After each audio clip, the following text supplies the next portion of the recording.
اللہ کریم نے قرآن مجید میں ہمیں یوں سمجھیے زندگی کو آسان بنانے کا ایک فارمولہ عطا فرمایا. اور کیا فرمایا؟ وَقُولُوا لِلنَّاسِ حُسْنًا، اور لوگوں سے اچھی بات کہو. آپ یقین کریں جس نے اس فارمولے پر عمل کر لیا نا، اس کی زندگی آسان، اس کی فیملی خوش، اس کے دوست راضی، وہ ہر جگہ ترقی کرنے لگتا ہے. اب آپ خود دیکھیں، ایک دکاندار ہے، سودا بڑا اچھا ملتا ہے، مگر جب جاؤ اس کی زبان پر سختی ہے، گالیاں ہیں، جھاڑتا ہے، سودا ایسے دیتا ہے جیسے بھیک دے رہا ہے. ادھر گاہک جائیں گے، یا ایک ایسا دکاندار ہے جو ہر آنے والے گاہک سے محبت سے بات کر رہا ہے، پیار سے بات کر رہا ہے، طبیعت بھی پوچھ رہا ہے. بندہ کہتا ہے بڑا با اخلاق ہے. اخلاق کی برکت سے کاروبار بھی بڑھتا ہے، اخلاق کی برکت سے عزت بھی بڑھتی ہے، ترقی ملتی ہے اس کو. ایک ہی ادارے میں دو بندے جاب کر رہے ہیں، ایک سب سے دوستی، پیار، محبت، ٹیک کیئر کرنے والا، اور ایک سب سے لڑنے والا. بتاؤ ترقی کس کو ملے گی؟ با اخلاق کو ترقی ملے گی. یعنی یہ وقولوا قولا، یہ جو فرمایا نا قرآن کا جو حکم ہے کہ وقولوا للناس حسنا، لوگوں سے اچھی بات کہو، یہ آپ کے کاروبار میں ترقی کروا دے گا، یہ آپ کی نوکری میں ترقی کروائے گا، یہ آپ کی عزت میں ترقی کروائے گا، یہ آپ کے فیملی میں محبتوں کو بڑھائے گا. یہ ایک چھوٹا سا حکم جو ہے نا، وہ میری پوری لائف کو آسان کر سکتا ہے. لیکن لوگوں کو یہ بات سمجھ نہیں آتی. کچھ لوگوں کے منہ سے پھول جھڑتے ہیں اور کچھ لوگوں کے زبان سے انگارے جھڑتے ہیں. انہیں احساس نہیں ہو رہا کہ میں کتنوں کا دل توڑ رہا ہوں، کتنوں کو تکلیف پہنچا رہا ہوں. کاش یہ بات ہمیں سمجھ آ جائے. میرے پیارے اسلامی بھائیوں، اب ایک اور واقعہ سنیے. نبی پاک کے سمجھانے کا انداز، ایک ہمارے سمجھانے کا انداز. پتہ نہیں ہے نماز کیسے پڑھتے ہیں، پتہ نہیں ہے تلاوت کیسے کرتے ہیں، پتہ نہیں مسجد کا ادب کیا ہے. ایسے ڈانٹ کے سمجھائیں گے کہ بندہ پہلے ڈر جائے. اب پیارے آقا علیہ الصلوۃ والسلام کا دور ہے، اور وہ حضرت معاویہ بن حکم سلمی رضی اللہ تعالیٰ، صحابی رسول ہیں، اپنا ہی واقعہ بیان کرتے ہیں. کہتے ہیں میں شروع میں جب اسلام میں نماز فرض ہوئی نا، تو نماز کے دوران باتیں کرنے کی اجازت تھی. یہ حکم بعد میں آیا کہ اب نماز میں بات چیت نہیں کر سکتے. وہ کہتے مجھے پتہ ہی نہیں تھا، نبی پاک علیہ الصلوۃ والسلام کا حکم آ چکا تھا اور مجھے پتہ ہی نہیں تھا کہ یہ حکم آ گیا ہے. میں اس دن وہ نہیں ہوں گے محفل میں. تو کہتے میں آیا اور نماز شروع ہو گئی. نبی پاک علیہ الصلوۃ والسلام نماز پڑھا رہے تھے، میں پیچھے نماز میں حاضر ہو گیا. تو کہتے ہیں چھینک آئی ایک شخص کو، تو میں نے کہہ دیا یرحمک اللہ نماز کے دوران. تو صحابہ کرام کچھ تھے جنہوں نے مجھے بڑی تیز نظروں سے دیکھا، تو مجھے پتہ ہی نہیں تھا کہ بات نہیں کر سکتے. میں نے کہا کیوں دیکھ رہے ہو مجھے تیز نظروں سے؟ نماز میں وہ کہہ رہے ہیں آپ مجھے کیوں ایسے دیکھ رہے ہیں؟ تو اب لوگوں نے اپنی ران پر ہاتھ مارا، اور کہ اب مجھے سمجھ آیا کہ مجھے خاموش کرنا چاہ رہے ہیں. یہ بول نہیں رہے مگر مجھے اشارے سے سمجھا رہے ہیں کہ بولنا نہیں ہے. کہتا میں نے نماز کمپلیٹ کر لی. جب نماز پوری ہوئی تو نبی پاک علیہ الصلوۃ والسلام نے مجھے اپنے پاس بلایا. اور نبی پاک سے بڑھ کر بہترین سمجھانے والا کون ہے، بہترین معلم کون ہے؟ کہتے ہیں نبی پاک علیہ الصلوۃ والسلام نے نہ مجھے ڈانٹا، نہ برا بھلا کہا، نہ جھڑکا، بلکہ فرمایا نماز میں باتیں نہیں کرتے، نماز میں تو اللہ پاک کی تسبیح کرتے ہیں، تکبیر کہتے ہیں، قرآن کی تلاوت کیا کرتے ہیں. کہتے بس نبی پاک نے بٹھا کر مجھے یہ سمجھا دیا. یہ بھی تو ایک انداز ہے نا. ایک بندے کو حکم پتہ ہی نہیں ہے اور آپ جناب اس پر چڑھ دوڑیں، یہ نہیں ہوتا. خاص طور پر اگر آپ نے اسلام کی بات سکھانی ہے، دین سکھانا ہے. پہلے ایک بات سمجھیے، اگر آپ اپنے بچوں کو نمازی بنانا چاہتے ہیں، قرآن پڑھانا چاہتے ہیں، یا آپ کسی نیکی کے کام کو پھیلانا چاہتے ہیں، تو ایک بار یاد رکھیں کہ آپ اچھا کر رہے ہیں تو کوئی ہے جو اس کو بگاڑنا بھی چاہتا ہے. جب بھی بندہ اللہ رسول کی بات کرے گا نا، تو اس کی مائنڈ میں ہونا چاہیے میرا ایک دشمن ہے جو اس بندے کو دین کی طرف نہیں آنے دینا چاہ رہا. کیونکہ شیطان تو کبھی بھی نہیں چاہے گا نا. یعنی آپ سارے ماشاءاللہ جو مسجد میں آئے ہیں نا، تو ایک طاقت تھی جو آپ کو روکتی رہی، اور آپ اس کو یوں سمجھے چیرتے ہوئے آ گئے مسجد میں. ماشاءاللہ ایمان مضبوط تھا. لیکن ایسا کئی لوگوں کے ساتھ ہوتا ہے جو گھر سے نکلتے ہیں مسجد کے لیے، شیطان پہنچنے نہیں دیتا، یار اگلی بار جائیں گے، آج گرمی بڑی ہے، چلو یار آج رہنے دو. گھر سے نکلا تھا حالانکہ نماز کے لیے، مگر شیطان نے بدل دیا.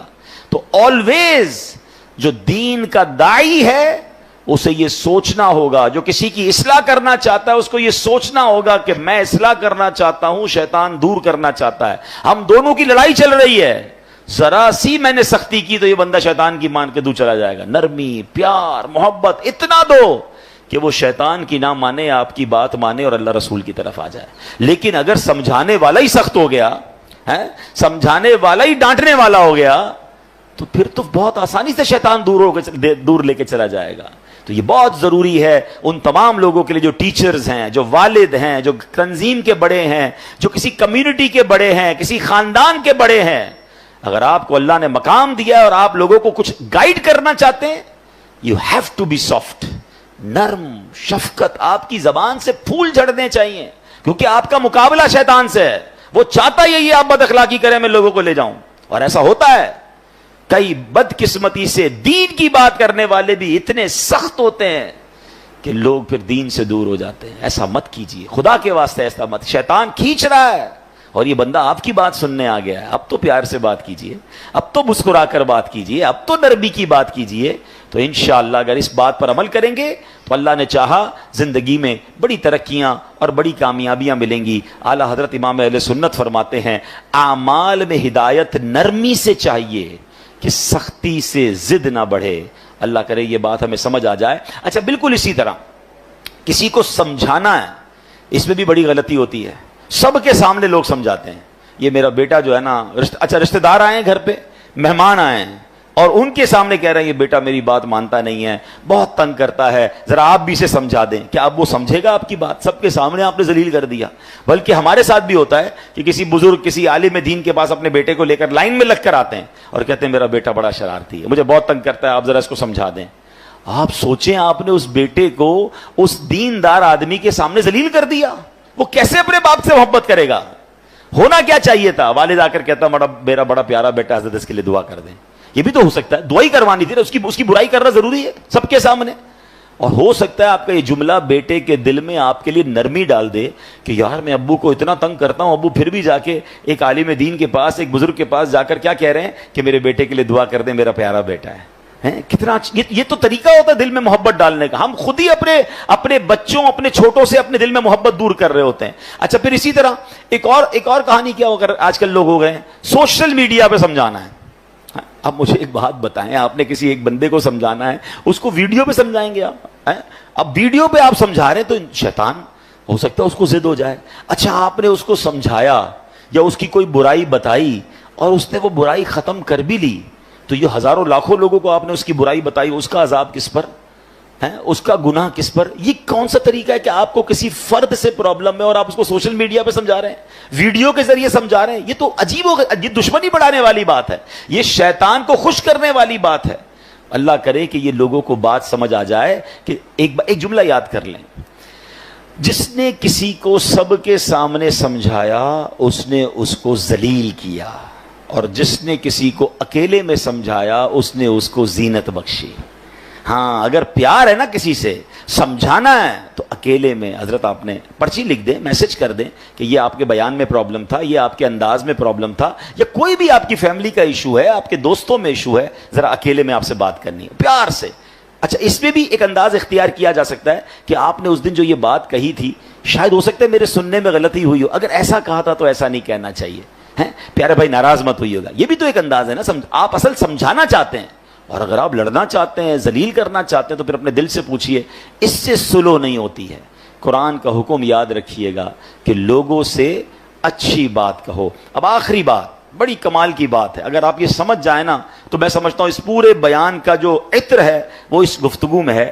کہ علامہ قرطبی رحمۃ اللہ تعالی علیہ فرماتے ہیں, سمجھانے والا دنیا میں کوئی بھی ہو, آج کے دور میں کوئی حضرت موسیٰ اور حضرت ہارون سے افضل نہیں ہو سکتا. اللہ کے نبی ہے نا, اور جسے سمجھایا جائے وہ کتنا ہی بڑا گناہگار کیوں نہ ہو, وہ فرعون سے بڑا گناہگار نہیں ہو سکتا. بات سمجھ آ رہی ہے؟ یعنی آج اگر کسی کے ساتھ آپ کو پرابلم ہے, کتنا ہی اس نے آپ کو کیوں نہ ستایا ہو, کتنا ہی وہ غلط آدمی کیوں نہ ہو, گناہوں میں وہ فرعون سے بڑھ نہیں سکتا. اور ہم میں سے سمجھانے والا کوئی بھی حضرت موسیٰ اور حضرت ہارون سے بڑھ نہیں سکتا. دو ایکسٹریم ہو گئی نا, سمجھانے والا بھی ٹاپ پہ ہے اور گناہگار بھی سب سے بڑا ہے. مگر جب حضرت موسیٰ اور حضرت ہارون فرعون کے پاس جا رہے تھے تو اللہ کریم نے کیا انہیں ارشاد فرمایا تھا, فَقُولَا لَهُ قَوْلًا لَيِّنًا, تو تم اس سے نرم بات کہنا. قرآن حضرت موسیٰ حضرت ہارون کو کہہ رہا ہے, کس سے نرم بات کرنا؟ فرعون سے. یار کسی فرعون سے بڑے گناہگار سے مل لیا آپ نے جو اس سے سختی کر رہے ہو, سمجھیے. یا حضرت موسیٰ سے زیادہ اچھا سمجھانا آتا ہے آپ کو. اتنی دو ایکسٹریم مل رہی تھی, مگر آرڈر کیا تھا کہ نرمی سے بات کرنی ہے, پیار سے بات کرنی ہے. اللہ اکبر. اب یہ بات آپ سمجھ لیں, اگر آپ سمجھانا چاہتے ہیں یہ سختی سے نہیں ہو سکتا. آپ لڑنا چاہتے ہیں پھر وہ آپ کی مرضی ہے, وہ پھر آپ اللہ کو جواب دیں کہ آپ لڑائی جھگڑے والے ہیں. اگر آپ کے مائنڈ سیٹ میں یہ کہ یار اس بندے کی غلطی دور کرنی ہے یا اس کو ٹھیک کرنا ہے, اس کی تربیت کرنی ہے, آئندہ یہ نہ کرے, تو یہ کام نرمی سے ہوگا, سختی سے بگڑنے کا چانس ہے, دشمنیاں ہو جاتی ہیں. وہ ایک بات ہے نا کہ ایک بندہ کہیں جا رہا تھا, سر پہ اس کے کانچ کی چوڑیاں تھیں اور اس کا پورا ایک گٹھڑ تھا. تو ایک پولیس والا آیا کوتوال, اور اس نے آ کر ڈنڈا مارا اس میں, کہ بتاؤ اس میں کیا ہے. کہتا صاحب تھوڑی دیر پہلے تو چوڑیاں تھیں, اب تو کچھ بھی نہیں ہے. یعنی آپ ڈنڈا مار کر پوچھ رہے ہیں تو ٹوٹ گیا جو آپ پوچھنا چاہ رہے تھے, وہ تو چورا چورا ہو گیا. تو ہم بھی بعضوں کا ڈنڈا مار کے جو ہے نا سیدھا کرنا چاہ رہے ہوتے ہیں.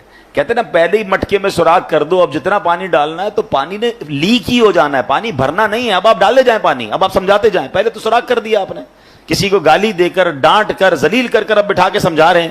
آپ اس کے مٹکے میں سوراخ کر چکے ہیں, اب ڈالے جائیں, وہ نکل رہا ہے, جو بھی ڈال رہے ہیں وہ نکل رہا ہے.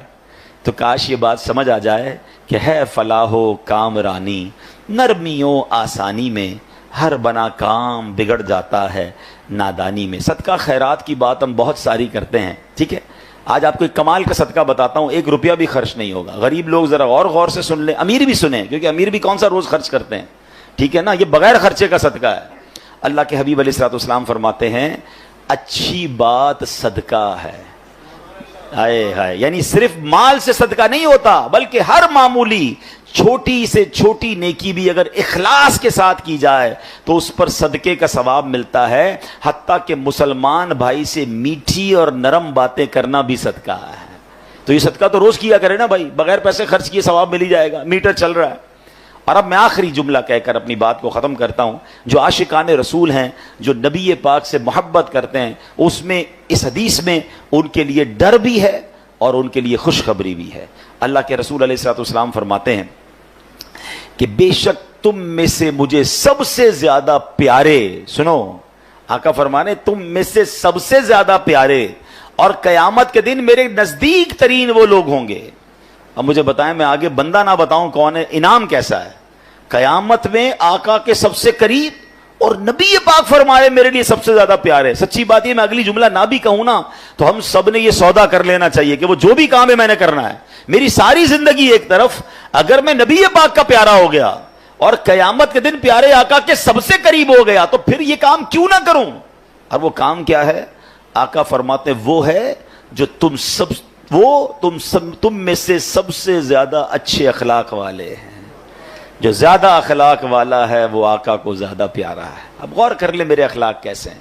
اب اگلا جملہ جو ڈرانے والا ہے, تم میں سے مجھے سب سے زیادہ ناپسند اور قیامت کے دن مجھ سے زیادہ دور وہ لوگ ہوں گے جو برے اخلاق والے ہیں, جو زیادہ باتیں کرنے والے, منہ پھٹ, بانچیں کھول کر اور منہ بھر کر باتیں کرنے والے ہیں.